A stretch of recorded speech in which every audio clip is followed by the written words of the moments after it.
You think cowboys just rode around the desert dying of thirst, but they had mastered techniques for extracting water from cacti that saved countless lives during brutal frontier journeys. Here's the thing about desert survival that sounds completely backwards. Those spiny green monsters scattered across the wasteland were not just obstacles to avoid, they were lifelines disguised as weapons. The American Southwest is literally covered in millions of cacti, but most people would walk right past them and die of thirst. Yeah, you heard that right. You are surrounded by water storage systems that have been perfecting desert survival for millions of years, but one wrong move trying to get that water and you will end up worse off than when you started. Cowboys figured this out the hard way during those punishing cattle drives across Texas, Arizona, and New Mexico. Chuck wagons back then were basically wooden boxes on wheels with limited space for everything. Fresh water barrels took up massive room, and trail bosses had to choose between carrying more water or more food supplies for month-long journeys. Most chose food, thinking they would find water holes along the way. Bad choice. Crews would watch their water supplies disappear drop by precious drop under that merciless desert sun. Desperate cowboys would try hacking into random cacti with their knives, only to get a face full of needles and bitter, undrinkable sap that made them violently sick. Their hands would swell up like balloons from cactus spines. They would get severe stomach cramps from toxic plant juices, and their minds would start playing tricks on them under the blazing heat. Some cowboys reported seeing crystal-clear streams shimmering in the distance that were not actually there. The smart trail bosses quickly learned that thirst could destroy a cattle drive faster than any stampede or Indian raid. Stories spread through every frontier town about entire herds found wandering the desert with their cowboys dead from dehydration, surrounded by thousands of water-filled cacti they could not figure out how to use. These were not just campfire tales, they were warnings. Clean drinking water became more valuable than gold nuggets. Seriously, cowboys would guard their water barrels like they contained liquid diamonds, because that is exactly what they were in desert terms. When water ran low, even the most loyal ranch hands would turn violent. More fights broke out over water rations than card games or stolen horses combined. Famous cattle baron Charles Goodnight once said his biggest fear was not rustlers or rattlesnakes. It was running out of drinking water with 200 miles of desert still ahead. Smart cowboys realized they needed to become cactus experts or risk watching their entire crew die of thirst while surrounded by nature's most efficient water storage system. The irony was perfect and deadly. Cowboys spent their lives chasing silver strikes and land claims, but the most precious liquid in the desert was locked inside plants covered in armor designed to keep everything away. Water meant survival, and survival meant everything else became possible. But here's where cowboys got genius-level creative. After learning that random cactus hacking was basically botanical suicide, they started developing techniques that would make modern botanists impressed. Their first discovery? Not all cacti are created equal. The massive barrel cacti scattered across Sonoran Desert were not just decoration, and are living water towers holding up to 50 gallons each. But here is where it gets tricky. Cowboys quickly discovered that attacking a barrel cactus with just a knife was like trying to break into a bank vault with a butter knife. Those spines were not just sharp, they were strategically placed to protect the plant's water reserves from exactly what cowboys were trying to do. Smart cowboys developed a systematic approach. First, they would use their lassos to topple smaller barrel cacti, keeping themselves safely away from the needle-covered surface. Then came the real skill, knowing exactly where to cut. The water was not just sloshing around inside like a regular barrel.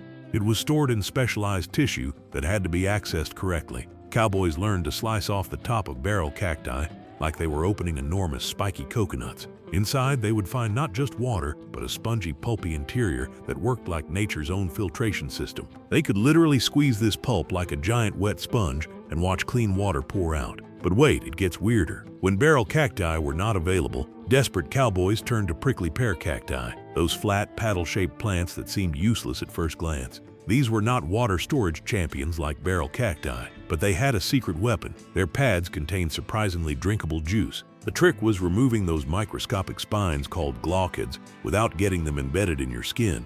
Cowboys developed techniques using leather gloves and careful scraping methods to peel away the outer skin, revealing the moist interior flesh. This cactus meat could be chewed like natural gum, releasing water slowly into their mouths. The most successful cowboys treated cactus harvesting like a military operation. Everyone had specific jobs. Some handled the roping and toppling, others specialized in the precision cutting, and the most experienced hands knew exactly which cacti contained the cleanest, most drinkable water. Slacking off could mean death for the whole crew. And the weird part? These early methods actually worked incredibly well when cowboys knew what they were doing. A single large barrel cactus could provide enough emergency water for several men for days. But finding the right cacti and harvesting them correctly required knowledge that separated amateur desert travelers from true survival experts. Cowboys might have thought they had solved their water problems once they extracted cactus juice, but storing the stuff, that was a nightmare wrapped in spines and sealed with desperation. Unlike regular water that came clean from wells or streams, cactus water had a thick, slightly slimy consistency that behaved differently in containers. The juice would separate into layers, with pulpy bits floating on top and clearer liquid settling below. Worse yet, cactus water did not just stay cactus water for long. The plant material would start fermenting in hot desert temperatures, turning your precious water supply into a fizzy, alcoholic mess that could make you drunker than helpful. Then there is the flavor problem nobody talks about. Fresh cactus juice tastes unique. Imagine mixing cucumber water with liquid chalk and adding just a hint of bitterness that makes you question your life choices. Not exactly refreshing, but infinitely better than dying of thirst. Cowboys discovered the hard way that their carefully extracted cactus water would turn into fermented plant wine within hours in desert heat. The irony was brutal. You could die of thirst while carrying containers full of liquid that would get you tipsy instead of hydrated. Desperate times called for desperate measures. Cowboys were not known for giving up easily, especially when their lives depended on staying sober enough to navigate dangerous terrain. They started experimenting with anything that might keep their cactus water from turning into accidental hooch. Some crews tried mixing cactus juice with regular water when available, diluting the plant sugars that caused fermentation. Others discovered that keeping the liquid cool by burying containers in sand during the day helped slow down the alcohol-making process. But these were temporary fixes for a problem that demanded real solutions. And the weird part, the answer was literally growing all around them in different forms. Cowboys were about to discover that the desert's water storage system was way more sophisticated than they had imagined, and their next breakthrough would change everything about frontier survival forever. Cowboys were not exactly known for their botanical expertise, but when your crew is dying of thirst and your cactus juice tastes like fermented plant soup, you get scientific fast. Here is where things get fascinating. Some clever cowboy figured out that different cactus species contained completely different types of water. The massive saguaro cacti, those iconic desert giants that look like green telephone poles with arms, were not just pretty desert scenery. They were walk-in-water skyscrapers that could hold up to 200 gallons of crystal-clear liquid. But here is the catch. Saguaros were basically desert fortresses designed to keep their water safe from everything, including desperate cowboys. The process of extracting saguaro water was like performing surgery on a 40-foot-tall, spine-covered patient. Cowboys had to develop specialized techniques using long poles, ropes, and incredible precision to tap into these desert giants without killing themselves in the process. Smart cowboys learned to target older saguaros that had developed hollow sections in their trunks. These natural cavities acted like internal reservoirs where the cleanest, purest water collected. Instead of trying to hack through thick, spiny skin, experienced desert hands would carefully probe for these hollow spots and create small access holes. What makes this even more amazing is that cowboys accidentally discovered something modern desert researchers still study today. Saguaro water is not just stored randomly inside the plant. It is organized in different quality zones. The water near the bottom tends to be cloudier and more mineral-heavy, while the liquid higher up stays cleaner and more drinkable. Cowboys started positioning their extraction holes at specific heights to get the best quality water possible. They were basically performing geological surveying on living plants, figuring out the internal water map of each cactus before making a single cut. The really smart trail bosses would scout ahead during cattle drives, marking promising saguaros along their planned route like waypoints on a desert highway. They would create mental maps of which cacti contain the most water and exactly how to access it when their crews arrived thirsty and desperate. But here's where it gets weird. Cowboys discovered that saguaro water was not just clean, it was naturally filtered. The plant's internal structure acted like a biological purification system, removing impurities and producing liquid that was often cleaner than water from questionable desert springs. Modern science proves this works because saguaro tissue contains natural antimicrobial compounds that prevent harmful bacteria from growing inside the plant. Cowboys stumbled onto this centuries before anyone understood plant biochemistry. They just knew that saguaro water made them feel better and lasted longer than other sources. Some crews swore that saguaro water had healing properties, helping with everything from stomach problems to infected wounds. Whether this was true or just cowboy psychology, nobody could prove. But when you are dying in the desert, any improvement feels miraculous. The really experienced cowboys could tell which saguaros contained the best water just by looking at them. Healthy plants with thick, firm stems and good color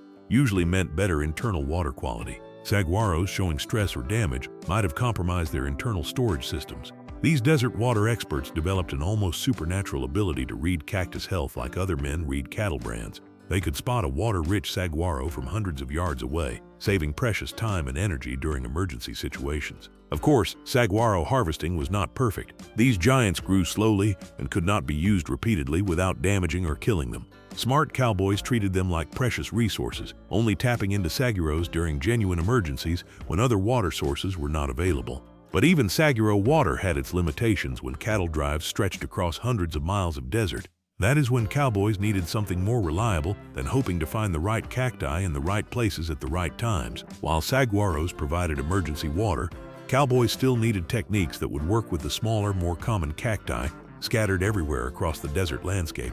That is when the craftiest trailhands developed what sounds like pure desert magic, turning the most common spiky weeds into reliable water sources. The technique called cactus distillation was not complicated, but it required materials that cowboys always carried anyway. Take cactus pulp, heat it carefully over controlled fires, and collect the steam as it condensed back into pure water.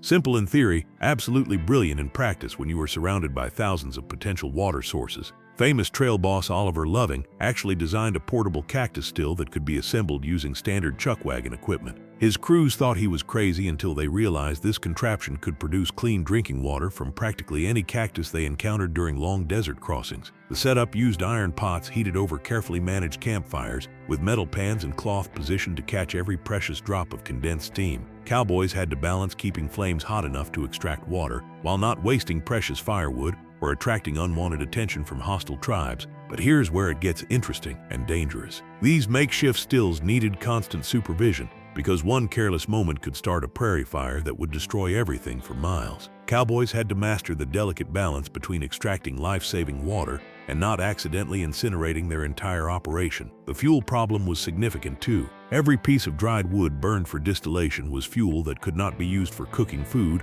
or providing warmth during cold desert nights. Some crews got so efficient they started burning dried cactus chunks as fuel to distill water from other cacti, using the desert to process itself. Then there is the speed issue nobody talks about. These improvised stills produced water slowly, maybe a few cups per hour if everything went perfectly. A thirsty crew of cowboys and cattle needed gallons daily just to survive, let alone stay healthy enough for the demanding physical work of driving herds across hostile terrain. Smart cowboys learned to time their distillation runs perfectly. They would set up stills during rest stops when cattle were grazing, maximizing water production during downtime. Some crews even organized night shifts to keep the process running continuously, with cowboys taking turns staying awake to monitor the delicate equipment. The metal components cowboys used often came from repurposed horseshoes, cooking pots, or even pieces of their wagons. Everything had to pull double duty on the frontier, and successful trail bosses knew how to transform everyday ranch equipment into life-saving water production systems. Cowboys discovered that iron conducted heat efficiently and did not corrode in the desert environment like other metals might. Their practical knowledge of metallurgy developed purely through trial and error, with mistakes potentially costing lives in the unforgiving desert landscape. Of course, distillation was not their only advanced technique. When fuel ran low or weather made fires too risky, cowboys had to get even more creative with their cactus water extraction methods. Some developed techniques that worked without any fire at all. While distillation was clever, cowboys did not stop there. Desperate times in the desert called for desperate measures, and some crews got downright ingenious with their cactus processing tricks that went way beyond simple water extraction. The most popular backup plan involved creating cactus jerky, not for eating but for portable water storage. Cowboys would slice cactus pads into thin strips and dry them partially in desert sun, creating concentrated plant material that could be rehydrated with small amounts of precious regular water to create drinkable liquid when needed. Smart, right? But cactus preservation was not the only weapon in their survival arsenal. Some crews discovered that different cacti could be combined for better results. Mixing barrel cactus water with prickly pear juice created a blend that lasted longer without fermenting and tasted less like drinking liquid chalk. Cowboys would also use cactus spines themselves as tools, fashioning them into needles for creating precise holes in other cacti. Nature provided both the problem and the solution. Spines that protected water also became the keys to accessing it efficiently. Then there were the really desperate filtering attempts using desert materials. Picture cowboys trying to strain murky cactus juice through layers of sand and cloth stuffed into old bandanas. Some crews used pieces of hardtack biscuits as makeshift filters, believing the grain would catch plant particles and impurities. Did it work? Sometimes. Was it appetizing? Absolutely not. The weirdest concoction had to be what some cowboys called desert coffee, a bizarre drink that mixed weak cactus juice with whatever herbs they could scrounge from the landscape. Sage leaves, mesquite pods, even ground up tree bark. Anything to make their water situation more bearable and add some nutrition to their survival diet. It probably tasted like drinking liquid campfire, but it was infinitely better than dying of thirst in the middle of nowhere. Of course, not every experiment ended well. Some cowboys tried using lead bullets or pewter cups for their cactus processing, thinking the metal would keep things fresh. What they did not know was that lead slowly poisoned anyone who used it for food or water preparation. Cowboys would get weak, confused, and sick without understanding why their improved cactus water system was actually killing them gradually. The trial and error approach cost lives, but it also led to genuine discoveries that saved many more lives than they claimed. Cowboys were basically mobile desert laboratories, testing wild theories about plant-based water extraction while fighting for survival in one of the world's harshest environments. Their practical knowledge often exceeded what university-educated botanists knew about desert plant biology. While these innovative techniques kept many crews alive during desperate times, the most advanced cowboys were already working on something far more ambitious, methods that could actually transform the desert itself into a reliable water source through surprisingly sophisticated environmental manipulation. When standard cactus extraction was not enough, cowboys got creative with environmental engineering. They discovered that certain arrangements of cacti and rocks could create natural condensation systems that worked even when individual plants were running low on stored water. These tough desert survivors figured out that positioning metal objects near healthy cacti during cold desert nights would cause moisture to condense on the metal surfaces. Come morning, they could collect surprisingly large amounts of pure water that had literally appeared out of thin air. But why stop at overnight collection when you could go underground? Some crews discovered that digging shallow pits near large cactus clusters created natural humidity chambers where moisture from multiple plants would collect in buried containers, providing steady water supplies that did not depend on successfully harvesting individual cacti. Then there is the root system trick that sounds almost too advanced to believe. Experienced cowboys learned that following cactus root networks could lead them to underground water sources that the plants were already tapping. Cacti were basically living dowsing rods pointing toward hidden springs and water tables. The root-following technique required incredible skill and patience, but it could lead cowboys to water sources that would sustain entire cattle drives for weeks. Instead of depleting individual plants, smart trail bosses would use cacti as guides to find the underground rivers flowing beneath the desert surface. Let us not forget about those massive cattle herds that were supposedly just hungry mouths to feed. Experienced cowboys figured out that their own animals could become part of the water location system. Cattle instinctively knew which cacti were safe to browse and which ones contained the most moisture. Cowboys started paying attention to where their herds naturally gravitated during rest stops. Areas where cattle seemed most content usually indicated the presence of water-rich vegetation, including the best cactus specimens for emergency harvest. And here is something that sounds like pure frontier magic.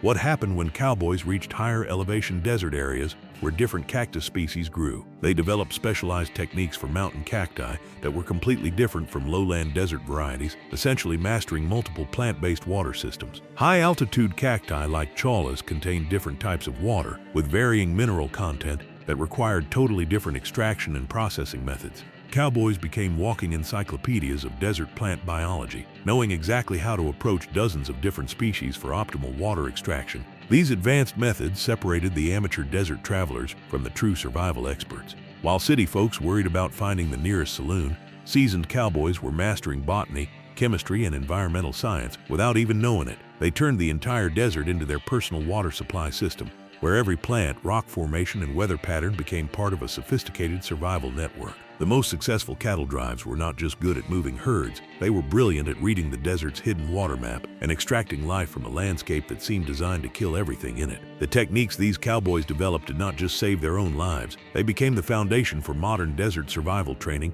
used by military forces, search and rescue teams, and wilderness survival experts today. Those desperate frontier survivors accidentally became the world's first desert water extraction specialists, and their innovations are still saving lives more than a century later.